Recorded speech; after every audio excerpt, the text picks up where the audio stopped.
presumably, as you mentioned, there's a lot of conflicting priorities and intents. So presumably good old leadership and communication with multi-functional teams would come in as a... Absolutely. Any tips on good leadership skills there? And well, I think, I mean, I think part of working as a team, and architects, you know, we work as a team, despite what some contractors might tell you.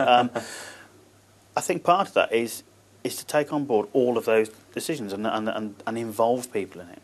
The idea of working in isolation to design complex buildings is, quite frankly, madness. And the more people that you can involve that have a stake in it, the more people that have an expertise that is going to be fruitful to the project, the better. And you know, I think probably certainly architects now are better, much better, at handing over some of that responsibility to others and coordinating it, rather than trying to run roughshod over everybody else. And I think it's a really important thing. And I think the best buildings show that synergy between all of the parties involved, including the contractor, the client, the M&E consultant, structural engineers. If you can get all those people to knit together and work in the right direction, if you like, orchestrated hopefully by a good design team lead, I would always say the architect, but there are different professionals involved that do that.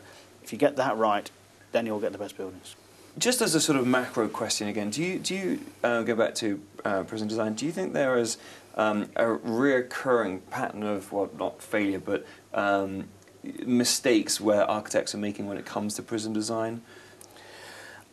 I think, I don't know whether it's a mistake as such, but I think one of the pressures that maybe we've succumbed to as a profession has been the idea that we can standardise things all of the time.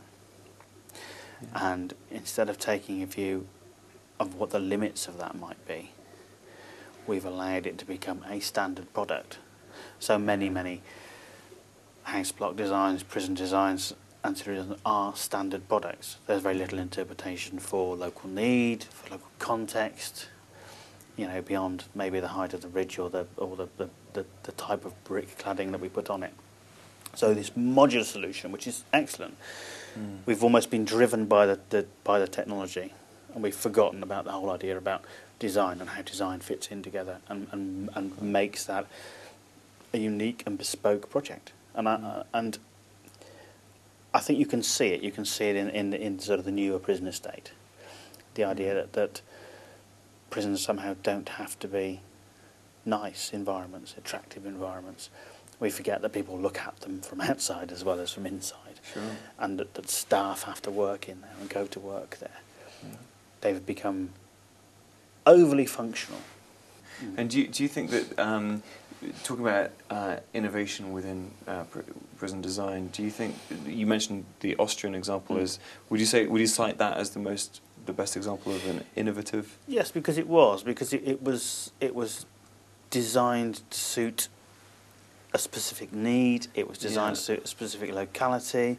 It had a clear, concise set of bespoke ideas and that responded to an individual brief. And I think whether it's a pressure of PFI or whether it's a pressure of cost or speed of build, I don't know. But what we seem to have done is take out that whole layer of requirement and design input and say, no, actually, it's really about how we can fit this house type, house block type, onto this site.